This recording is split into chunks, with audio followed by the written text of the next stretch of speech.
دنیا کی توانائی کی سپلائی لائن یعنی آبنائے ہرمز ایک بہت ہی خطرناک ٹکراؤ کے دہانے پر ہے۔ آج ہم ایک تجزیے کی روشنی میں یہ دیکھیں گے کہ یہ کشیدگی کس طرح پوری دنیا کو اپنی لپیٹ میں لے سکتی ہے۔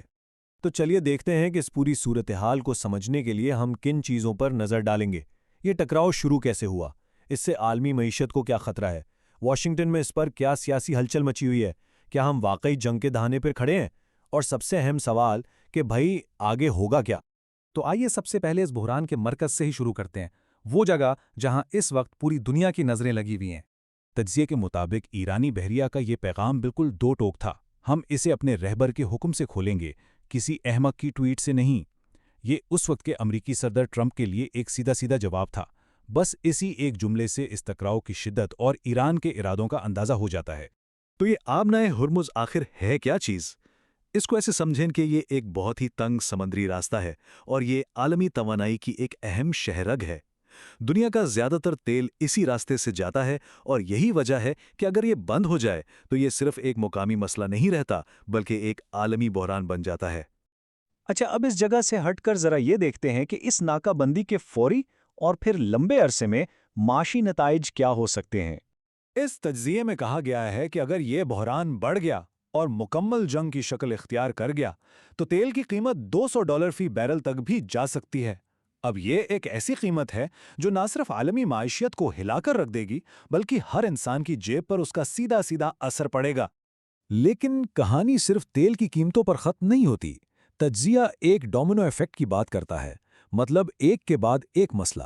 گیس کی قیمتوں سے لے کر روزمرہ کی چیزوں تک ہر چیز مہنگی ہو جائے گی۔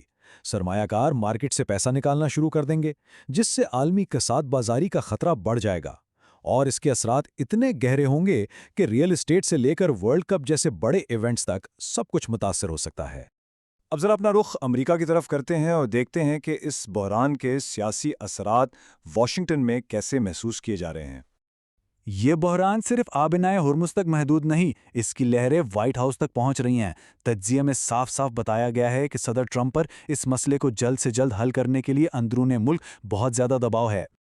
اور یہ دباؤ دیکھیں کئی طرف سے آ رہا ہے۔ وسط مدتی انتخابات سر پر ہیں، پارٹی کی اپنی ریٹنگز کچھ اچھی نہیں جا رہی، مواخذے کی تلوار بھی لٹک رہی ہے اور عوام بھی پریشان ہے۔ ایسے میں ایک نئی جنگ شروع کرنا ایک بہت بڑا سیاسی رسک ہوگا، اور یہی چیزیں وائٹ ہاؤس کے فیصلوں پر اثر انداز ہو رہی ہیں۔ چلیں اب اس بحران کے سب سے خطرناک پہلو کی طرف بڑھتے ہیں، یعنی فوجی ٹکراؤ کا امکان اور اس کے کتنے تباہ کن نتائج ہو سکتے ہیں۔ یہاں الفاظ کی جنگ خطرناک حد تک بڑھ چکی ہے۔ رپورٹ کے مطابق جب ٹرمپ نے پورے ایران کو اڑا دینے کی دھمکی دی، جسے کچھ لوگوں نے جوہری حملے کا اشارہ سمجھا، تو ایران کا جواب بھی اتنا ہی سخت تھا کہ بھائی ہمارے میزائل تیار ہیں، ٹارگٹ سیٹ ہیں اور ہم صرف حکم کا انتظار کر رہے ہیں۔ ایسے ماحول میں ایک چھوٹی سی غلط فہمی بھی بہت بڑی جنگ شروع کروا سکتی ہے۔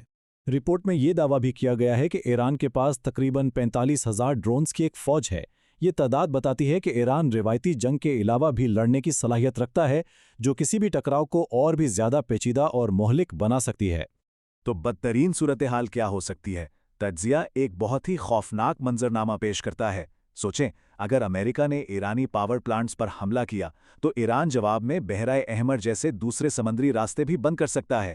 اس کے بعد وہ خلیجی ممالک پر ڈرونز اور میزائلوں سے حملہ کر سکتا ہے، اور نتیجہ یہ ہوگا کہ پورا خطہ دہائیوں پیچھے چلا جائے گا، ایک ایسی تباہی جس سے نکلنے میں شاید کئی سال لگ جائیں۔ تو اب ہم اس تجزیے کے اختتام کی طرف آ رہے ہیں۔ اس انتہائی غیر یقینی صورتحال میں آگے کیا ہو سکتا ہے؟ اب یہاں سے آگے موٹے طور پر دو ہی راستے نظر آتے ہیں۔ پہلا راستہ ہے سفارت کاری کا، بات چیت ہو، ناکہ بندی ختم کی جائے اور کم از کم ایک عارضی جنگ بندی ہو جائے۔ دوسرا راستہ سیدھا ٹکراؤ کا ہے، جو ایک ایسی تباہ کن علاقائی جنگ شروع کر دے گا جس کے عالمی نتائج بہت ہی برے ہوں گے۔ لیکن ایک اور بہت دلچسپ نظریہ بھی ہے جو ذریعہ پیش کرتا ہے۔ کیا یہ ممکن ہے کہ یہ سارا بحران جان بوجھ کر پیدا کیا گیا ہو تاکہ مارکیٹ میں ہلچل مچائی جائے اور اس اتار چڑھاؤ سے اربوں ڈالر کمائے جائیں؟ یہ ایک تشویشناک سوچ ہے جو اس بحران کو ایک بالکل نیا زاویہ دیتی ہے۔ اور آخر میں یہ سوال رہ جاتا ہے، جب پوری دنیا کی معیشت اور امن داؤ پر لگا ہو تو اس خطرناک کھیل میں پہلے پیچھے کون ہٹے گا؟ اس سوال کا جواب ہی آنے والے وقت کا فیصلہ کرے گا۔